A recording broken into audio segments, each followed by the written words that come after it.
Here's the new e-bike. Took the bits off the other one and put them on this one. Scrapped the other one. There's no gears on it and the frame wasn't brilliant, so I've put the parts on this new bike.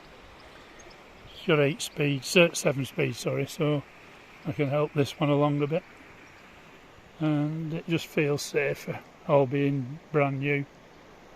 So yeah, it rides quite well.